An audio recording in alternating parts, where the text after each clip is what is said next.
মাথায় যখন আসলো, হায় হায় হায়, আমার আপন ভাই, আমার কলিজার টুকরা ভাইটারে আমি নিজের হাতে কেমনে রে আমি হত্যা করলাম। এখন তার অনুশোচনা আসছে, আমার ভাইটারে একই সাথে ঘুমাইলাম, একই সাথে খাইলাম, একই সাথে আড্ডা মারলাম, একই সাথে চলাফেরা করলাম, আজকে আমি এই লাল চামড়া বউয়ের জন্য নিজের কলিজার টুকরা ভাইটারে নিজের হাতেই তো আমি হত্যা করলাম। واتل عليهم نبأ بني آدم بالحق إذ قربا قربانا فتقبل من أحدهما ولم يتقبل من الآخر قال لأقتلنك قال إنما يتقبل الله من المتقين।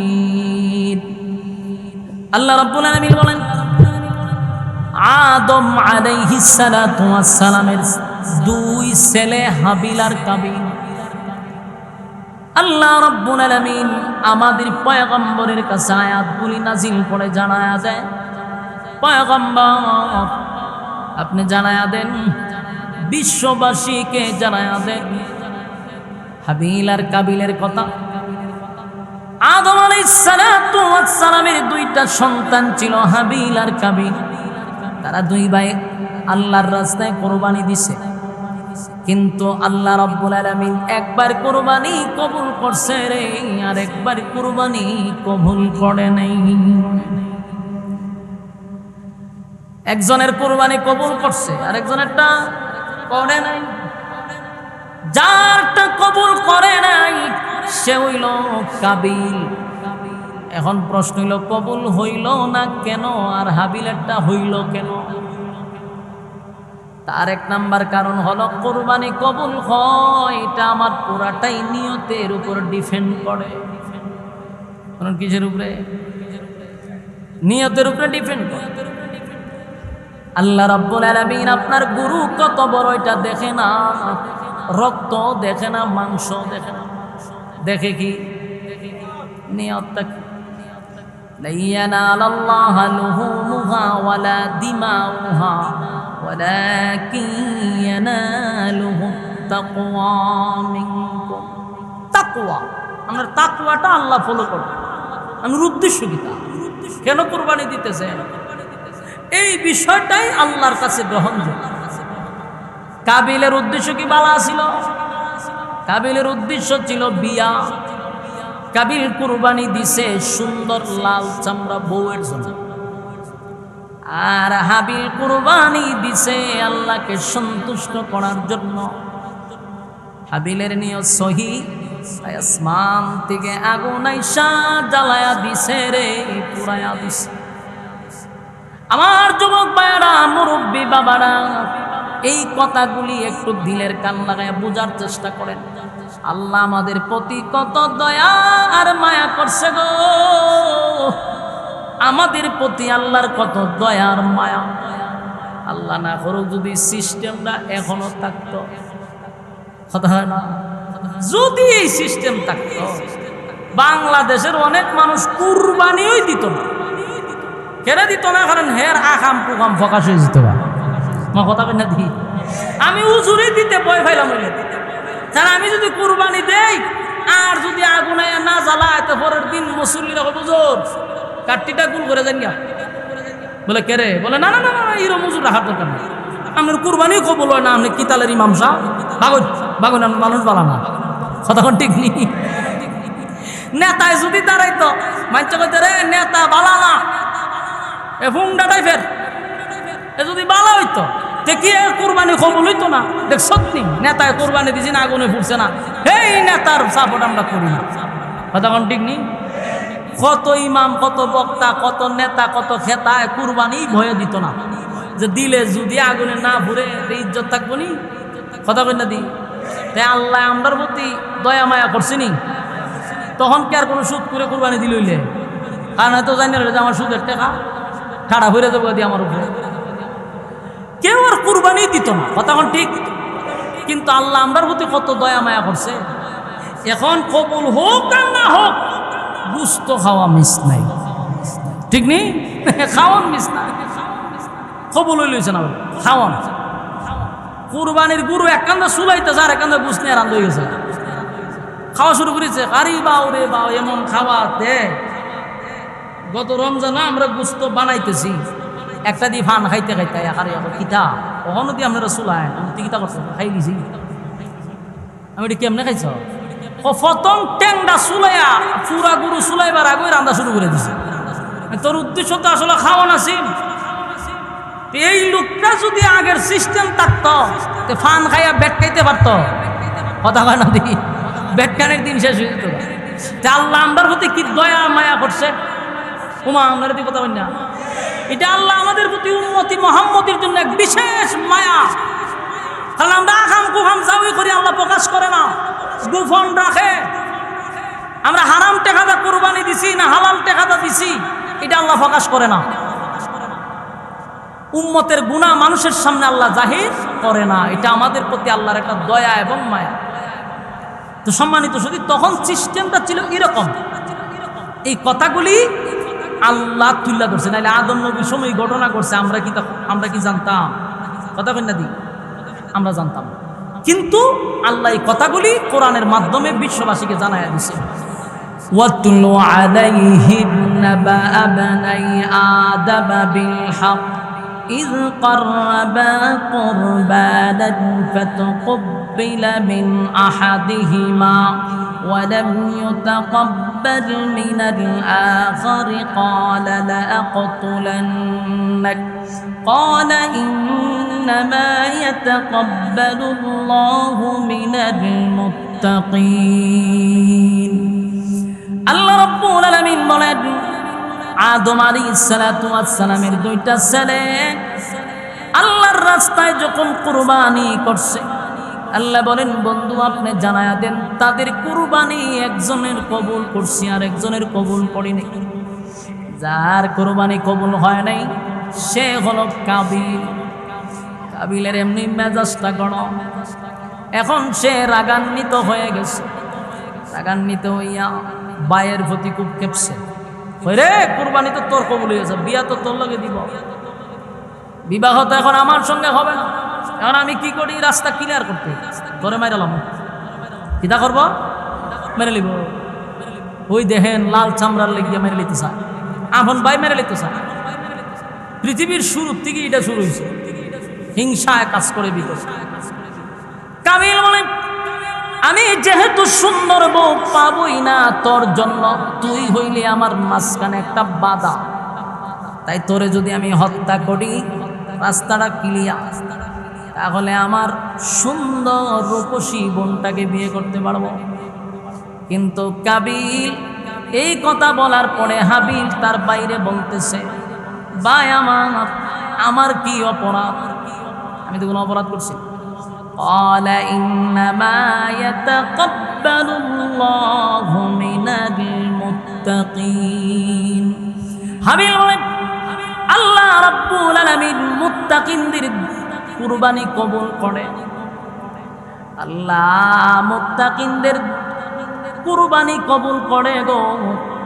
আমার কুরবানি আমার মালিক কবুল করছে, আপনারটা করে নাই, তাই আমার অপরাধটা কোন জায়গা?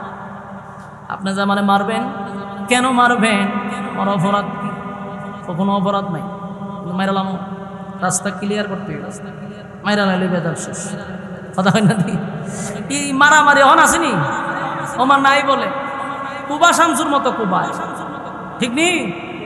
দেন না এক মাইয়ার লাগিয়া দুই তিন ধারে মাইরা লাই, লাল চামড়ার লাগিয়া হমানে কুবায়। এই কুবাকুবি শুরু হয়েছে পৃথিবীর ইতিহাস। প্রথম কাবিলের মাধ্যমে হত্যা শুরু হয়েছে, তাই হাবিল বাইরে নসিহত করে, ভাই আমার কি অপরাধ? আল্লাহ মুত্তাকিনদের কুরবানি কবুল করে, তাই আমারে আল্লাহ পছন্দ করছে, আমার কুরবানিও কবুল করছে। হুদাহুদি আপনি আমার মারতেন কেড়ে। আসুন আমি আপনাদের সামনে সূরা মায়েদা ২৭ নম্বর আয়াত থেকে কয়েকখানা আয়াত তেলাওয়াত করছি।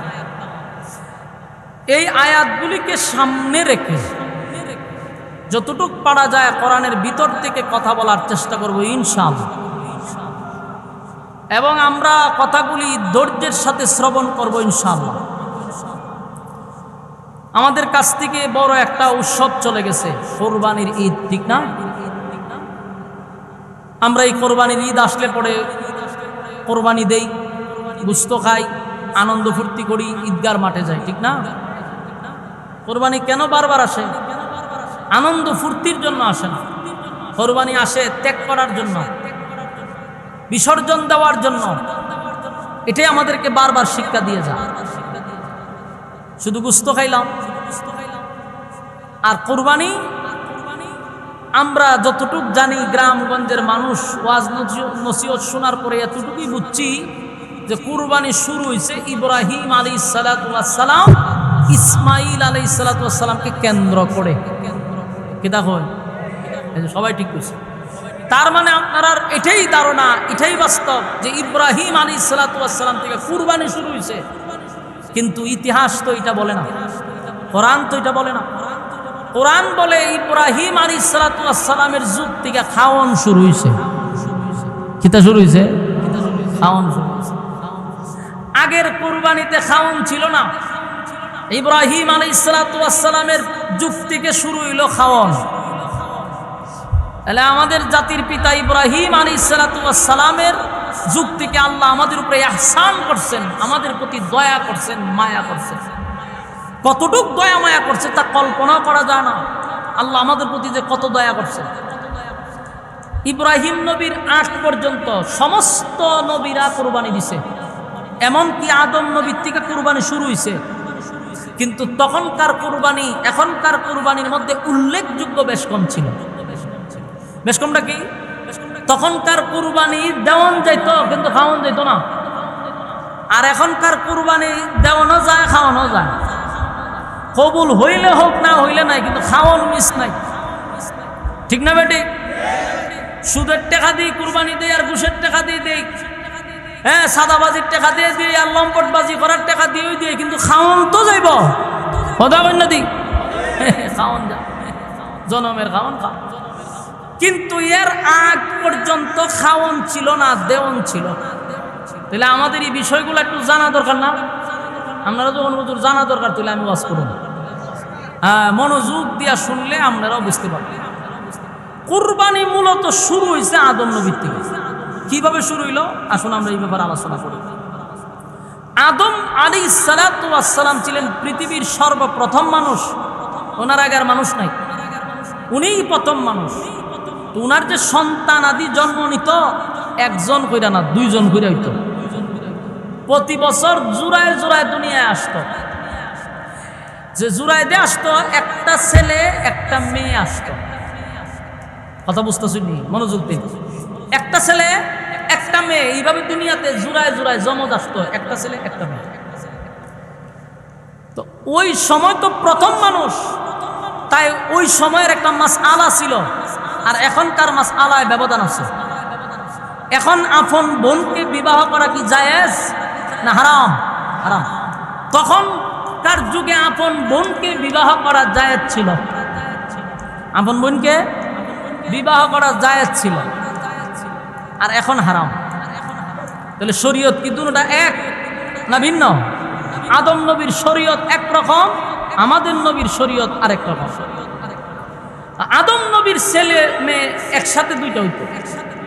ঘটনাক্রমে বিয়াটা কেমন হইতো? আবার এখানে আরেকটা মাসালা আছে। একটা ছেলে একটা মেয়ে যে একসাথে হইতো, একসাথে জোড়ার সাথে বিবাহ করা আবার হারাম ছিল। তাহলে বিয়েটা কিভাবে হইতো? মনে করেন কোন সাল চলে? 25 সাল। তো মনে করেন 24 সালে এক জোড়া হয়েছে ছেলে আর মেয়ে, 25 সালে আবার আরেক জোড়া হয়েছে ছেলে আর মেয়ে। তাহলে বিয়েটা হইতো এইভাবে, 24 সালের ছেলের সাথে 25 সালের মেয়ের বিবাহ হইতো। মানে আগেরটা আর পরেরটা, আগের ছেলে পরের মেয়ে, এইভাবে ছিল জায়েজ। কিন্তু একসাথে তো জন্ম নিত ভাই বোন, এটা ছিল হারাম। এটাই ছিল তখনকার শরীয়ত। তো আদম নবীর এক ছেলের নাম ছিল কাবিল, আর এক ছেলের নাম ছিল হাবিল। এই হাবিল আর কাবিল দুই ভাই ছিল। তো কাবিলের সাথে যে বোন, কাবিলের সাথে যে বোন দুনিয়ায় আসছে, মানে জুরায় তো আসতো, কাবিলের সাথে যে বোনটা দুনিয়াতে আসছে, এটার সাথে তো কাবিলের বিবাহ করা কি হারাম। কিন্তু এই বোনটা সুন্দর ছিল, নাম ছিল আকলিমা। আকলিমা দেখতে সুন্দর, রং সুন্দর। আর হাবিলের সাথে যে বোনটা দুনিয়াতে আসছে, এটা একটু দেখতে শ্যামলা, উজ্জ্বল সুন্দর থেকে একটু মাদা। হিসাবে বিবাহ হবে কার সঙ্গে? কাবিলের বিয়া করবে হাবিলের বোনরে, আর কাবিলের বোনরে বিয়া করবো হাবিলের। এটাই তো শরীয়ত। কিন্তু কাবিলের কত হইলো, আমার সাথে যে বোন দুনিয়াতে আসছে এটা দেখতে সুন্দর, সুতরাং বিয়া করলে আমি এটারই করব। আল্লাহ করছে হারাম, আর হে কয় গীতা এটারে আমি বিয়া করব, কারণটা দেখতে সুন্দর। তাহলে বোঝা গেল লাল চামড়া নিয়ে মারামারি পৃথিবীর শুরুর থেকেই শুরু হয়েছে। কথা হয় না? লাল চামড়ার প্রতি প্রথম থেকেই শুরু হয়েছে। কাবিলের চোখ গেছে নিজের বইনের উপরে, হয় যে আমার সাথে যে দুনিয়াতে যে বইন আসছে এটা সুন্দর, এটারে বিয়া করো। হাবিলের বোন দেখতে একটু শ্যামলা, হেরে বিয়া করতাম না। এই যখন আবদার করা শুরু করছে, আদম নবী তারে বুঝাইলো যে দেখো বাবা, এটা হলো শরীয়ত, এটা আল্লাহর আইন, আল্লাহর হুকুম। আল্লাহর হুকুম অমান্য করলে ফল ভালো হবে না। তোমার সাথে যে বোন আসছে এটাকে বিবাহ করা আল্লাহ নাজায়েজ করছে, তুমি এটা বিয়া করতে পারো না। কাবিলের কথা হলো না, বিয়া করলে আমি এটারই করো, সুন্দরটারই করো। কোনোভাবেই তারে ওয়াজ নসিহতে আর ধরে না, ওয়াজ নসিহতে ধরছে না। ওয়াজ করছে কে? আদম নবী। নবী ওয়াজ করছে নিজের ছেলেরে, ওয়াজে ধরে না। কথা বুঝতেছে? সবাইরে কিন্তু ওয়াজে ধরে না, এটা বিশ্বাস করে নেই। আচ্ছা শুনছেন, সবাইরে যদি ওয়াজে ধরতো তাহলে বাংলাদেশের সবচেয়ে বেশি ওয়াজ উনি কেনা মাইকম্যানরা। তোমার কথা কয় না দি? মাইকম্যানরা সবচেয়ে বেশি ওয়াজ উনি বাংলাদেশ। তেরা দিয়ে আল্লাহর উলিবার কথা, তোমার কথা কয় না দি? কিন্তু অনেক মাইকম্যানরা তো মুত্যা ভানিও লয় না। না এবারটা না, এবারটা দাড়ি মারি আছে মাশাআল্লাহ, অন্যরার কথা কইতেছে। প্রস্রাব করে ভানিও লয় না, দাড়িও নাই, নামাজও নাই, রোজাও নাই, হয়তো বুঝি না। কিন্তু হে সবচেয়ে বেশি ওয়াজ নাই। প্রতিদিনই হুজুরের সামনে বইতে হয়, ওয়াজও নেই, কিন্তু ওয়াজে তারে কি করে না? ধরে না। তাহলে ওয়াজ সবাই কি করে না? আবু জাহেলের নাম তো শুনছে, নবী সবচেয়ে বেশি তারে ওয়াজ করছে, সবচেয়ে বেশি মুআজিজা দেখাইছে, ওয়াজে ধরছে? ধরে না। সবাইরে কিন্তু ওয়াজে ধরে না। অনেক মানুষ দেখবেন ইমাম সাহেব যতই ওয়াজ করো কোরআন হাদিস দিয়া, কিন্তু এ বড় গার্তেরা উল্টা ইমাম সাহেবরে দোষারোপ করে। কেন? তারে ওয়াজে ধরে না। যেন হেদায়ত সবার কপালে নাই, হেদায়ত আল্লাহর পক্ষ থেকে দেওয়া হয়। এই জন্য আপনারা দোয়া করবেন, আল্লাহ আপনি আমার হেদায়ত দান করেন। এটা আল্লাহর কাছে চাইতেই হবে, নাইলে কিন্তু হেদায়ত পাওয়া যাবে না। আমার কথায় কি বাজার হইতো? তো বাস্তব কথা না অবাস্তব? সবাই ওয়াজে ধরে না। আদম নবী তারে এত ওয়াজ করলো যে দেখ এটা আল্লাহর আইন, অমান্য করিস না, আল্লাহর হুকুম এটা। তুই বিয়া করবি কাবিলের বোন, কাবিলে করবো তোর বোন। তুই এটা মাঝখান দিয়া যে আপন বোন বিয়া করতে চাচ্ছি, এটা তো শরীয়তের নিষেধ। একইটা ওয়াজ আমি শুনি না, এটা আল্লাহর আইন না, এটা আমার উপরে জুলুম করা হইতেছে, সুন্দরটার লোক আমি বিয়া করবো।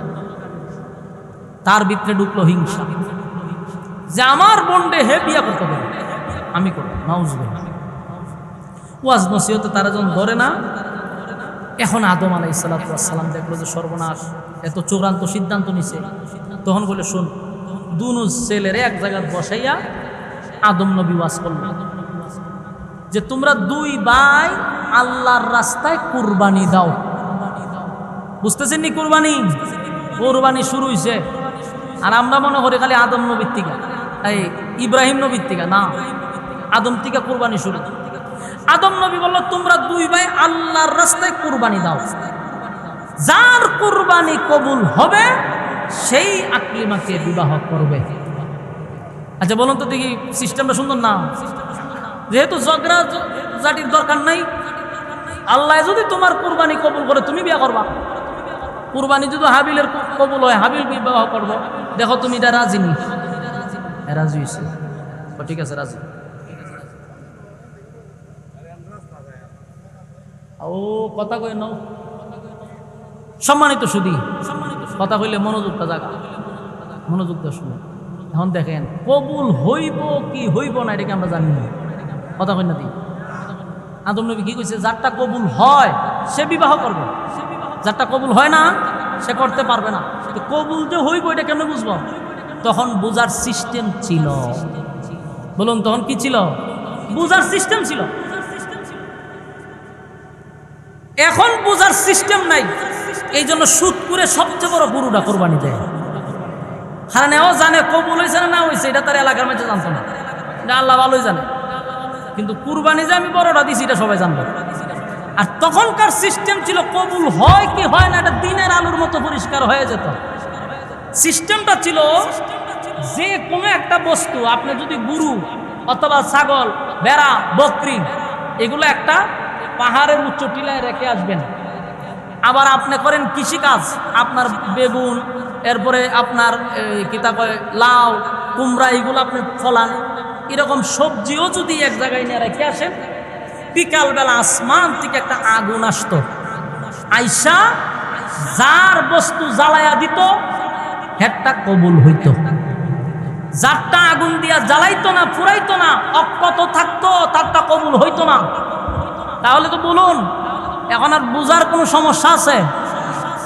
দিনের আলোর মতো পরিষ্কার, কারটা কবুল হইছে, কারটা কবুল হইছে না।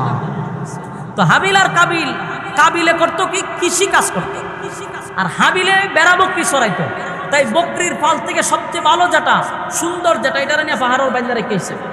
আর কাবিলে করতো সবজির কাজ, হ্যাঁ কিছু সবজি একটা জায়গায় নিয়ে রেখে আসে। বিকালবেলায় আগুন আইসা হাবিলের বেড়া বকরি জ্বালাইয়া পুরাইয়া ছাই করে দিছে। কাবিলেরটা আগুনে স্পর্শ করে নাই, কবুল হইছে কারটা? হাবিলেরটা কবুল হইছে, কাবিলের সবজির মধ্যে আগুন লাগে নাই। তার মানে কাবিল বুঝতে পারছে যে আমার কোরবানি কবুল হইছে না। তার ভাই হাবিলের কোরবানি কবুল হয়ে গেছে। মেজাজ গরম হয়েছে না? এমনি তুই বিয়া দিতেছে না বাপে, এখন আবার কোরবানিও কি হয়েছে না, কবুল হয়েছে। দেখেন এই কথাটা আল্লাহ নিজে আমার তেলাওয়াত কি আয়াতে বলছে, وَاتْلُ عَلَيْهِمْ نَبَأَ ابْنَيْ آدَمَ بِالْحَقِّ إِذْ قَرَّبَا قُرْبَانًا فَتُقُبِّلَ مِنْ أَحَدِهِمَا وَلَمْ يُتَقَبَّلْ مِنَ الْآخَرِ قَالَ لَأَقْتُلَنَّكَ قَالَ إِنَّمَا يَتَقَبَّلُ اللَّهُ مِنَ الْمُتَّقِينَ। আল্লাহ রাব্বুল আলামিন বলেন, আদম আলাইহিস সালাতু ওয়াস সালামের দুই ছেলে হাবিল আর কাবিল। আল্লাহ রাব্বুল আলামিন আমাদের পয়গম্বরের কাছে আয়াতগুলি নাজিল করে জানায়া দেয়, পয়গম্বর আপনি জানায়া দেন, বিশ্ববাসীকে জানায়া দেন হাবিল আর কাবিলের কথা। আদম আলাইহিস সালাতু ওয়াস সালামের দুইটা সন্তান ছিল, হাবিল আর কাবিল। তারা দুই ভাই আল্লাহর রাস্তায় কোরবানি দিছে, কিন্তু আল্লাহ রাব্বুল আলামিন একবার কোরবানি কবুল করছে রে, আর একবার কোরবানি কবুল করে নাই। একজনের কোরবানি কবুল করছে আর একজনেরটা করে নাই। যারটা কবুল করে নাই সে হইল কাবিল। এখন প্রশ্ন হইল কবুল হইল না কেন আর হাবিলেরটা হইল কেন? তার এক নাম্বার কারণ হলো কোরবানি কবুল হয় এটা আমার পুরাটাই নিয়তের উপর ডিপেন্ড করে। কোন কিসের উপরে? নিয়তের উপরে ডিপেন্ড করে। আল্লাহ রাব্বুল আলামিন আপনার গুরু কত বড় এটা দেখে না, রক্ত দেখে না, মাংস দেখে না, দেখে কি নিয়তটা কি? লা ইয়ানালাল্লাহা লুহুমুহা ওয়ালা দিমাউহা ওয়ালাকিন ইয়ানালুহুত তাকওয়া মিনকুম। তাকওয়া, আমরা তাকওয়াটা আল্লাহ ফলো করে। আমার উদ্দেশ্য কি? কেন কুরবানি দিতেছে এই বিষয়টাই আল্লাহর কাছে গ্রহণযোগ্য। কাবিলের উদ্দেশ্য কি? বালা ছিল, কাবিলের উদ্দেশ্য ছিল বিয়া। কাবিল কুরবানি দিছে সুন্দর লাল চামড়া বউয়ের জন্য, আর হাবিল কুরবানি দিছে আল্লাহকে সন্তুষ্ট করার জন্য। হাবিলের নিয়ত সহি, তাই আসমান থেকে আগুন আইসা জ্বালায়া দিছে রে, পুরায়া দিছে। আমার যুবক ভাইয়েরা, মুরব্বী বাবারা, এই কথাগুলি একটু দিলের কান লাগায় বোঝার চেষ্টা করেন। আল্লাহ আমাদের প্রতি কত দয়া আর মায়া করছে গো, আমাদের প্রতি আল্লাহর কত দয়া আর মায়া। আল্লাহ না করুক যদি সিস্টেমটা এখনো থাকতো, কথা হয় না, যদি এই সিস্টেম থাকতো, বাংলাদেশের অনেক মানুষ কুরবানিও দিত না। কেন দিত না? কারণ হের আকাম কুকাম ফকাশ হয়ে যেত। মা কথা কই না দি, আমি উজুরি দিতে ভয় পাইলাম।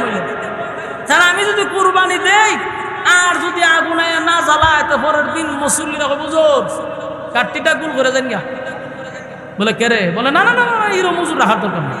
আপনার কুরবানিও কবুল হয় না, আপনি কিতালের ইমাম সাহেব বাগন বাগন মানুষ বলা না, কথা ঠিক নেই।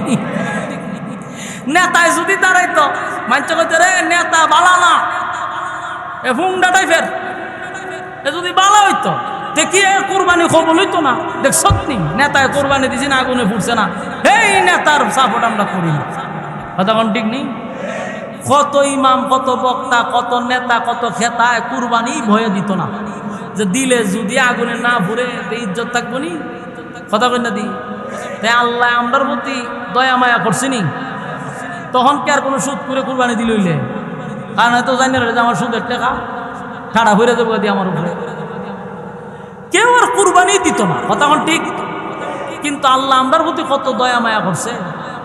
এখন কবুল হোক আর না হোক, গুস্ত খাওয়া মিস নাই, ঠিক নেই? খাওয়ান মিস নাই, কবুল হইলছে না খাওয়ান। কুরবানির গুরু এক কান্দে চুলাইতে যার এক কান্দে গুস নিয়ে রান্ধ হয়ে গেছে, খাওয়া শুরু করেছে। আরে বাউ রে বাউ, এমন খাওয়া দে। গত রমজানে আমরা গুস্ত বানাইতেছি, একটা দিয়ে ফান খাইতে খাইতে আরে কিতা ওখানে দিয়ে আপনারা চুলায়, আমি কিতা করছো খাই গেছি। আমি এটা কেমনে খাইছ? প্রথম ট্যাংটা চুলাইয়া পুরা গুরু চুলাইবার আগে রান্না শুরু করে দিছি। তোর উদ্দেশ্য তো আসলে খাওয়া নাছিল। এই লোকটা যদি আগের সিস্টেম থাকতো, ফান খাইয়া বেট খাইতে পারতো, কথা কয় না দেখি, বেটকানের দিন শেষ হয়ে যেত। আল্লাহ আমরার প্রতি কি দয়া মায়া করছে, উমা আপনার দিকে কথা বল না। এটা আল্লাহ আমাদের প্রতি উম্মতি মুহাম্মদের জন্য এক বিশেষ মায়া। কারণ আমরা আখাম কুখাম যাওই করি, আল্লাহ প্রকাশ করে না, গোপন রাখে। আমরা হারাম টেকাদা কুরবানি দিছি না হালাম টেকাদা দিছি, এটা আল্লাহ প্রকাশ করে না। উম্মতের গুনাহ মানুষের সামনে আল্লাহ জাহির করে না, এটা আমাদের প্রতি আল্লাহর একটা দয়া এবং মায়া। তো সম্মানিত শুধু তখন সিস্টেমটা ছিল এরকম। এই কথাগুলি আল্লাহ তুল্লা করছে, নাহলে আদম নবীর সময় ঘটনা করছে, আমরা কি জানতাম? কথা কেন না দি, আমরা জানতাম। কিন্তু আল্লাহ এই কথাগুলি কোরআনের মাধ্যমে বিশ্ববাসীকে জানায়া দিছে। ওয়াতলু আলাইহিম নাবা আবনাই আদম বিল হক إذ قربا قربانا فتقبل من أحدهما ولم يتقبل من الآخر قال لأقتلنك قال إنما يتقبل الله من المتقين الله رب العالمين বলেন আদম আলাইহিস সালাতু ওয়াস সালামের দুইটা ছেলে আল্লাহর রাস্তায় যখন কুরবানি করছে, আল্লাহ বলেন বন্ধু আপনি জানায়া দেন তাদের কুরবানি একজনের কবুল করছি আর একজনের কবুল করি নাই। যার কুরবানি কবুল হয় নাই সে হলো কাবিল। কাবিলের এমনি মেজাজটা গরম, এখন সে রাগান্বিত হয়ে গেছে। রাগান্বিত হইয়া বায়ের প্রতি খুব কেঁপছে, রে কুরবানি তো তোর কবুল হয়েছে, বিয়া তো তোর লগে দিব, বিবাহ তো এখন আমার সঙ্গে হবে না, এখন আমি কি করি? রাস্তা ক্লিয়ার করতে তোরে মাইরালাম, কিতা করব? মেরে লিব। ওই দেখেন লাল চামড়ার লেগিয়া মেরে লিতে চায়, আপন ভাই মেরে লিতে চায়। পৃথিবীর শুরুর থেকে এটা শুরু হয়েছে, হিংসায় কাজ করে ভিতরে। কাবিল বলেন, আমি যেহেতু সুন্দর বউ পাবই না তোর জন্য, তুই হইলে আমার মাঝখানে একটা বাধা, তাই তোরে যদি আমি হত্যা করি রাস্তাটা ক্লিয়ার, তাহলে আমার সুন্দর রূপসী বোনটাকে বিয়ে করতে পারবো।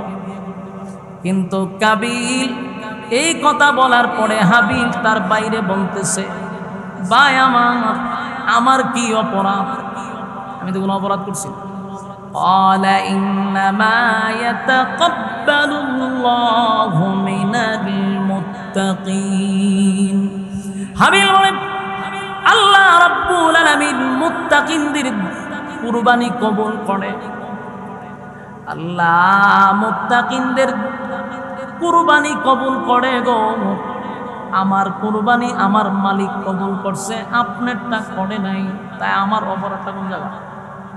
আপনি যে আমারে মারবেন, কেন মারবেন? আমার অপরাধ কি? কোনো অপরাধ নাই, কিন্তু মাইরালাম, রাস্তা ক্লিয়ার করতে গেছে, মাইরা লাইলে বেজার শেষ। কথা হয় না? কি মারামারি হন আসেনি? ওমার নাই বলে কুবা শামসুর মতো কুবা, ঠিক নেই? দেন না, এক মাইয়ার লাগিয়া দুই তিন ধারে মাইরা লাই, লাল ছামড়ার লাগিয়া হমানে কুবায়। এই কুবাকুবি শুরু হয়েছে পৃথিবীর ইতিহাস প্রথম কাবিলের মাধ্যমে হত্যা শুরু হয়েছে। তাই হাবিল বাইরে নসিহত করে, ভাই আমার কি অপরাধ? আল্লাহ মুত্তাকিনদের কুরবানি কবুল করে, তাই আমারে আল্লাহ পছন্দ করছে, আমার কুরবানিও কবুল করছে। হুদাহুদি আপনি আমার মারতেন কেড়ে, তখন মারবো ওয়াজ শুরু করছে। ওয়াজ করতেছে কে? শুরু ভাই হাবিল ওয়াজ করতেছে।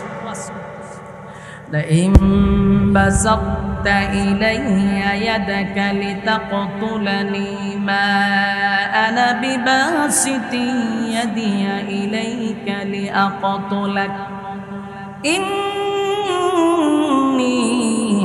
أخاف الله رب العالمين।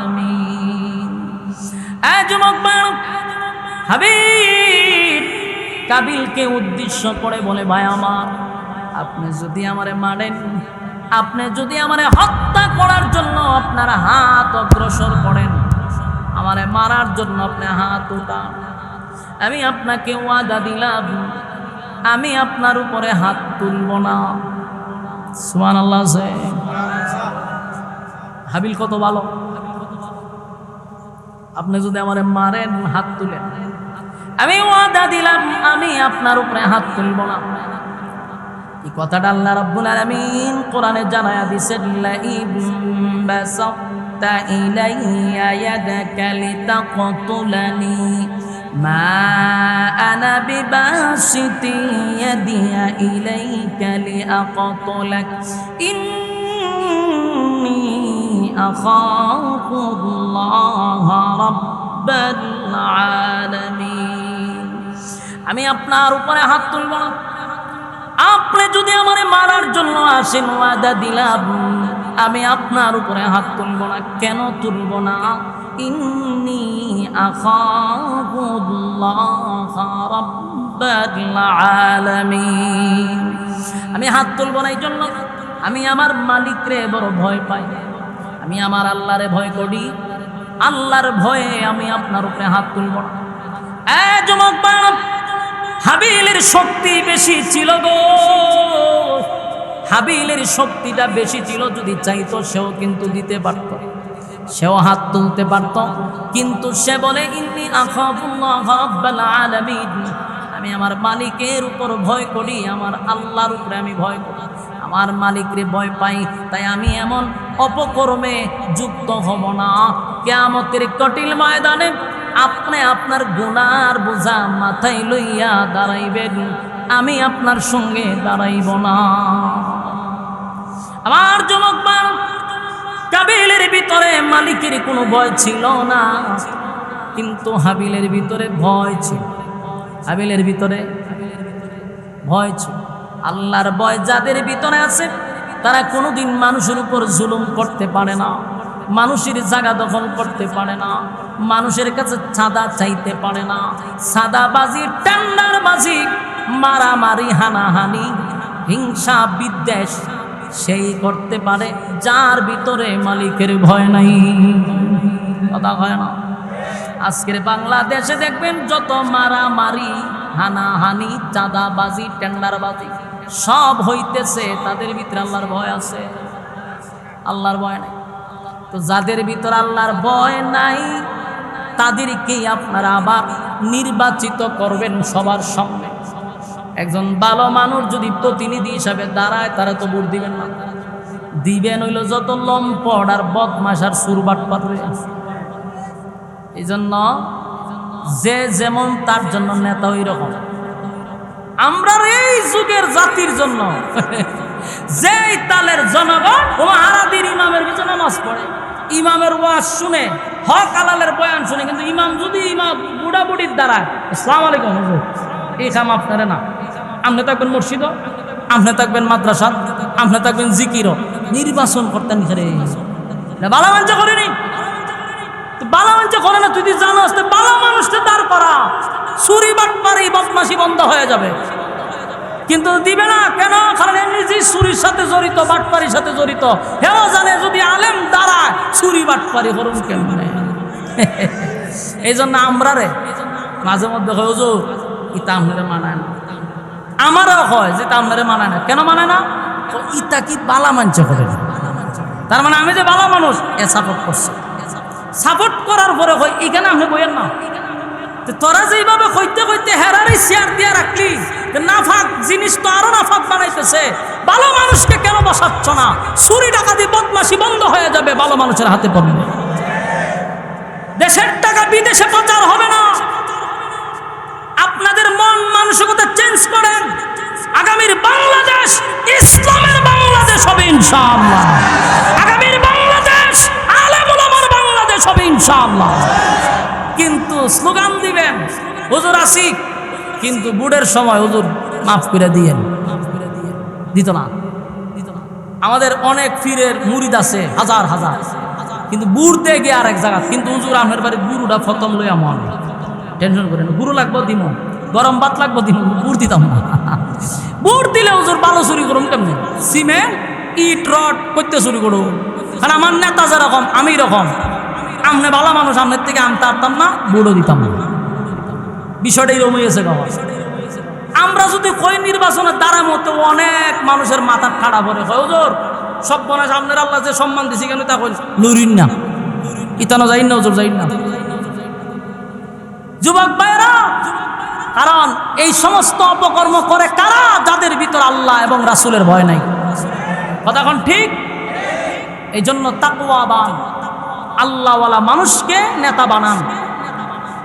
সোনার বাংলা সোনায় রূপান্তর হয়ে যাবে ইনশাআল্লাহ। এর না আমরা রাস্তাঘাট হয়, রাস্তা বানাইতে লাগে 1 বছর, আর রাস্তা বানতে লাগে 6 মাসও লাগে না। রাস্তার কাজ চলতেছে শুনতেছি 5 বছর, 5 বছর পরে মানুষ শান্তিতে এখন রাস্তা উঠবো। এটা 6 মাস যাইবার আগে ওই রাস্তা জায়গা মানুষের গরজ জুতার তলে করে মানুষের রাস্তা লইয়া যায়। তে কেন রে ভাই তোরা এই রাস্তা বানাবি, বানানোর নামে নাটক করলি 5 বছর, রাস্তার দিকে গাড়ি চালাইতে পারলাম না 6 মাস। যদি ধরেন তাফা দিয়ে কন্ট্রাক্টারে কয় খাইতে খাইতে খাইতে খাইতে আমার কাছে যাইছে, আমি খামু না রাস্তা করুন। প্রথম একটা ছাড়া দেয় উপর থেকে, এরপরে দেয় আরেকজন ছাড়া দিতে দিতে আমার দ্বারায়, তা আমি একটা ছাড়া দেই, এরপরে যে রাস্তা বানাই এটা সেপ দিয়া লেপ দেই। আর এটা মাশাআল্লাহ 6 মাসের ভিতরে মানুষের ঘরে ঘরে রাস্তা চলে যায় জুতার তলে লইয়া। এই যে আপনারা রাস্তাটা যাইছি আমি, গাড়িয়ে কথা কওয়া শুরু করছে। গাড়িয়ে কিতা করে কথা কয়, কিন্তু আমি তো বুঝি গাড়ির কথা। গাড়ি তার বাসায় বুঝাইতেছে হুজুর উন্নয়ন উন্নয়ন উন্নয়ন, এমাদা পরে কো উন্নয়ন, এদিকে পরে কো উন্নয়ন, মাঝখানটা ডাব্বা কো উন্নয়ন। এই উন্নয়ন তো 16 বছর দেখছেন, আরো কি উন্নয়ন দেখতে চান? এর থেকে ভালো কিছু দেখা সব দরকার। আর কত চেঞ্জ হন, মন মানসিকতা তৈরি করেন, বিক্রি হয়েন না। আমাদের দেশে 1 প্যাকেট বিড়ি দিয়েও বুট কিনা যায়, 1 কাপ চা খাইয়া বুট বিক্রি করে, আছে না নাই? আল্লাহ আমাদের হেফাজত করুক। আমি আমার অনেক বাইনতেরি কথাগুলি অনেক কষ্ট লাগতেছে, ও লড়াচড়া করতেছে, লক্ষণ খুব খারাপ। এই কথাগুলি অ্যান্টিবায়োটিকের মতো দূরে লাই বসেন। আমাদের কিছু কথা জানানোর আপনাদেরকে দরকার, আমি মনে করি আমার দায়িত্ব। কথা কই না দি, আল্লাহ আমাদের বোঝার তৌফিক দান। এই যে হাবিল কাবিল দিয়ে ওয়াজ করতেছে, কিন্তু ওই যে আগেই কইছি ওয়াজ সবাই কি করে না, ধরে না। হাবিল বলে, আমার ভাই আপনি আমাকে হাত তুলবেন মারার জন্য হাত তুলবেন, আমার শরীরে শক্তি আছে, আমি চাইলে আপনার সঙ্গেও টাক্কর দিতে পারি, কিন্তু আমি দিব না। ইন্নী আখাফুল্লাহ রাব্বাল আলামিন, আমার ইয়াকিন আর বিশ্বাস আমার মালিকের উপরে, আমার মালিককে আমি ভয় করি, তাই গুনার কাজে আমি হাত বাড়াবো না। আমার যুবক ভাইরা একের পর এক তারে নসিহত করতেছে, কিন্তু সব নসিহত সবাই রেখে দৌড়ে, কথা হয় না। এরপরে আওয়াজ করতেছে। হাবিল বলেন, ইন্নী উরিদু আন তাবুআ বিইসমি ওয়া ইসমিকা ফাতাকুনা মিন আসহাবিন নার ওয়া যালিকা জাযাউয যালিমিন। হাবিল বলতেছে, ভাই আমার, আপনি যদি আমাকে হত্যা করেন তাহলে আপনার পাপের ভার আপনি নিয়ে হাসরের মাঠে উঠবেন। আপনার পাপের ভার কেউ লইয়া উঠতো না। আপনি আকাম কাম করবেন, আমি কি লইয়া উঠো না, আপনার টামলে লইয়া উঠতেইব। হাবিলে বুঝাইতেছে, আপনি যে আমার হত্যা করবেন, আমার পাপের বোঝা এবং আপনার পাপের বোঝা সব লইয়া মালিক ইয়াউমিদ্দিন, যেদিন বিচার হবে সেদিন আপনাকে দাঁড়াইতে হবে। আর যেদিন আল্লাহ বিচার করবে রে, এটা কি ইনসাফের হবে না বেইনসাফের? ইনসাফের বিচার হবে। আপনি সেদিন জালেমদের অন্তর্ভুক্ত হয়ে যাবেন, আপনি কিন্তু জালেমদের কাতারে দাঁড়িয়ে যাবেন। তাই আমি আপনাকে নিষেধ করতেছি, সাবধান। আপনার পাপ যেমন নিয়ে উঠবেন আমারে হত্যা করার কারণে, আমার পাপ নিয়েও আপনার উঠতে হবে। বাইরে ভাই নসিহত করে, কিন্তু তার কান দিয়া আওয়াজ ঢুকে না, তার কান দিয়া। এরপরে দেখেন কি করছে। এরপর আল্লাহ বলেন, ফাতাওয়াআত লাহু নাফসুহু ক্বাতলা আখিহি ফাকাতালাহু ফাআসবাহা মিনাল খাসিরিন। এক পর্যায়ে হাবিব তার ভাইয়ের সামনে দাঁড়ায়া উত্তেজিত হয়ে গেছে, এমনভাবে উত্তেজিত হয়েছে, ভাইকে মারার জন্য উত্তেজিত হইয়া রাগের বশত আপন ভাইটারে পাথর দিয়া আঘাত করে হত্যা করে ফেলেছে। জানেন তো, নাউজুবিল্লাহ আছে, মারছে কারে, আপন কলিজার টুকরা ভাইটারে লাল চামড়ার জন্য হত্যা করে ফেলেছে। একটা কথা ইয়াদ রাখবেন, কোনো অপরাধ করার আগে দেখবেন শয়তান আপনারে এমনভাবে উত্তেজিত করে, প্রচণ্ডভাবে আপনার উত্তেজিত করবে। রাগের বশত মানুষ দুর্ঘটনা ঘটায়, কথা কয় না। ও এটাকে আপনারা বুঝানি লাগবে না। লেসু খাইছে, লেসু খাইছে কে রে, এটা নিয়ে মারামারি করে 2-3 জন মেরে লাগে, ঠিক নেই? শশাকের থেকে শশা চুরি করছে, এটা হইত না মেরা লাগে একজন আরেকজন, কথা কয় না ঠিক? সার দোকানো বইয়া কেক খাইছে, এটা নিয়ে মারামারি করে 2 জন মেরে দিছে। এই সব ঘটনা ব্রাহ্মণবাড়িয়া, তোমার কথা কয় না দি? আপনার এলাকাতে দিতে হবে। তাহলে সামান্য বিষয় নিয়ে আমার কেন হয়? যে শয়তান তারা উত্তেজিত করে, এত উত্তেজিত করে, তারপরে তারে দিয়ে একটা দুর্ঘটনা ঘটাইয়া শয়তান আওয়াজ চলে যায়। আমার কথা কি বুঝতেছেন? দেখবেন স্বামী স্ত্রী যখন ঝগড়া করে, স্বামী বেচারারে শয়তানে এমন ভাবে উত্তেজিত করে, করতে করতে আজকে এক সময় হয় 1, 2, 3 শেষ নেই। আমার কথা কানা দিই। এরপরে দেখবেন 3 হইয়ালা, তখন দেখবেন বেডি একটা গুর্তি দেয়, বেড়া মাটির ফিরে একটা গুর্তি দেয়। হায় রে কিতা করলাম রে। অত সব দেওয়ার আগে এর শরীর মিটার সারা খারে নাই অবশ্য, এমন পরিমাণ বিদ্যুৎ তার শরীর। যখন শর্ট করে লেছে তখন চিৎকার করে। তার কারণ হলো শয়তান আপনাকে উত্তেজিত করাইয়া দুর্ঘটনা ঘটাইয়া শয়তান চলে যায়। তখন মানুষের অনুশোচনা তৈরি হয়, যে কি করলো। কোন সময় হয়? শয়তান তার কাছ থেকে চলে যাওয়ার পরে। দেখবেন তালাক দেওয়ার পরে দুনুটা খান দেয়, বাস্তব বলছি অবস্থা। আমার কাছে ব্যক্তিগত, আমি ছোট মানুষ, কি পরিমাণ ফোন যায় বিদেশ থেকে। এই জন্য আমার পার্সোনাল নাম্বারটা আমি ব্লক সিস্টেম করে তো রাখছি, আন্নার নাম্বারে ফোন ঢুকে না। এর অত্যাচারে ফোন দিয়ে দিই, রিসিভ করে খান্না শুরু করছে। ভাই খান দেন করে ভাই কন্যা কতখান খান দে, খান্দার পরে কৌজুর রাগ কইরা গুসা কইরা হুজুর বিদেশ থেকে বউর সাথে রাগ কইরা 3 কথা কইলিছি, এটা কি তালাক হইব? আমার জিগায় আমি কই আমার কাছে যদি খাসা কঞ্চি থাকতো তোরা আধা ঘন্টা গড়ি দূরে বাইরিতাম। খাম গোটায় তুই আমার কাছে ফোন দিয়া কছিল ওইব নি, না হুজুর রাগ কইরা দিছি তো। রাগ কইরা দিলে ওইব নি, এটা আমার জিগা। আপনাদের গ্রামগঞ্জে এমন বিচার হইছে না যে রাগ কইরা তালাক দিছে? আমরা দেশের কিছু সর্দার আর মাতব্বইরা এরা বিচার করে দেখো এবার হয়েছে সংসার ভেঙে লাভ নাই, রাগ করে কইছে এটা হইতো না, সমস্যা নাই, আবার মিলাই দেয়। এরম মিলাই না লোক আসেনি? এই সর্দাইরা আর মাতব্বইরা ইচ্ছা মতে খাসা কঞ্চিতে বাইরিবে না। তোর কাজ দিল সর্দারি করা, ফতুয়া দেওয়ার কাজ তো তোর না। কি জামাই বউ দুইজনে একটা তালাক দিয়ে ছেড়ে দিছে, কয় গড় বাঙ্গন আর মসজিদ বাঙ্গন বলে সমান। এ কত বড় মুফতি আইছে। এরপরে এটাতে মিলাইয়া দুইটা মিললে আবার যখন আকাম কুকাম করে এরপরে বাচ্চা হয়, এটি সবটি হারাম জাদা হয়, একটাও হালাল জাদা হয় না। বাস্তব না বাস্তব? ফতোয়ার দেওয়ার দায়িত্ব কি সর্দারের না উলামায়ে কেরামদের? সাবধান। তারা আমার জিগা রাগ করে দিছি তো। তালাক কি মানে হাসতে হাসতে দেয়? আপনারা এলাকাতে তালাক কেমনে দেয়? তে আমার জিগা অনেকে জিগা রাগ করে দিলেও সমস্যা নাই।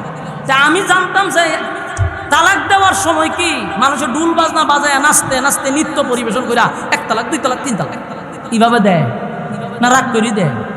আবার জিগায় রাগ করে দিছে, সুরা রাগ করে দিছ তো, এটা তুই তালাক।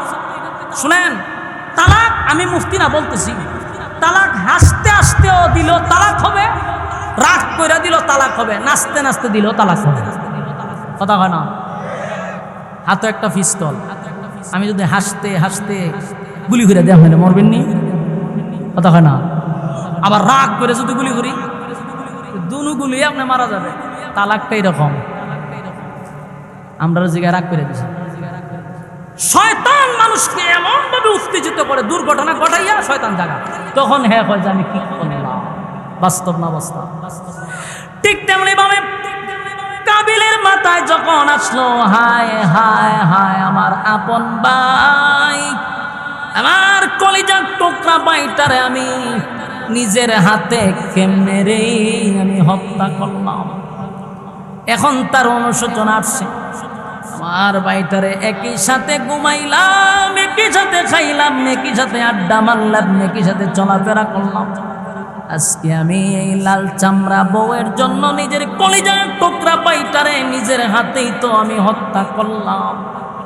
আফসুস করতেছিল, আফসুস করতেছিল, আর চোখের পানি ছেড়ে দিয়ে এখন সে কান্না শুরু করছে। খেয়াল করবেন, এর আগে কিন্তু হাবিলে অনেক অবস্থা খুব খারাপ, এরপরে বসে আছেন দুনিয়ার কিছু পাওয়ার জন্য নয় গো। কিছুরি দিবে এমনটাও না, জিলাপিও দিবে না, বাড়ির আসা যাওয়ার ভাড়াটুকু দিবে না, কিন্তু এরপরও বসে আছেন লিল্লাহি রাব্বিল আলামিন, শুধুমাত্র আমার মালিককে খুশি করার জন্য। ঠিক কিনা? কিয়ামতের কঠিন ময়দানে, কিয়ামতের কঠিন ময়দানে সূর্যটা যখন আধার নিচে চলে আসবে গো, আর নিচটা যখন তামা হয়ে যাবে, আপনি আমি যখন হাসরের মাঠে দাঁড়াবো, মাথার মগজগুলি গলে গলে গলে গলে গলে গলে জমিনে পড়বে, জিহ্বাটা কুকুরের মতো বাহির হয়ে যাবে রে। সেদিন মানুষ পাখির মতো চিৎকার শুরু করবে, উঠতে থাকবে আর বলবে আল্লাহ পানি দাও, পানি দাও, কারণ মাথার মগজ গলে গলে পড়বে, জিহ্বাটাও বাহির হয়ে যাবে, উপায় নাই গো। কেউ আপনি আমার পাশেও দাঁড়াবে না। সেই মুসিবতের দিন আমাদের সামনে অপেক্ষায় আছে। আজকের এই দিনটা কিয়ামতের ময়দানে যদি বলি আল্লাহ, সেদিন প্রচন্ড গরমের মধ্যে আপনার কথাগুলি শোনার জন্য, আল্লাহ প্রচন্ড গরম থাকার পরেও কোরআনের কথা শোনার জন্য ঘন্টার পর ঘন্টা বসেছিলাম। আল্লাহ এটাকে উসিলা করে কি আমাদেরকে নাজাত দেওয়া যায়? আল্লাহ যদি বলে বান্দারে দুনিয়ার জমিনে আমি আল্লাহর জাহান্নাম দেখোস নাই, আমি আল্লাহর জান্নাত দেখোস নাই, কিন্তু আমারে পাওয়ার জন্য, আমারে খুশি করার জন্য বান্দা প্রচন্ড গরমের মধ্যে দাঁড়ায়া ছিলি, বৈশা ছিলি, ওয়াদা দিলাম আমি আল্লাহ সেদিন তোদের উপরে রাজি আর খুশি হইয়া আজকে হাউজে কাউসারের পানি তোদেরকে পান করাবো। আমাদের নিয়ত যদি সহি থাকে, কথাখন ঠিক নেই, কাদের কাদের নিয়ত সহি আছে দুইটা হাত তুল্লা দেখায়া দি। লিল্লাহে তাকবীর, লিল্লাহে তাকবীর। ভাই আত্মামায় না তুল্লা রাখেন। একটা কথা আছে, বলুন আমাদের নিয়ত সহি আছে তো?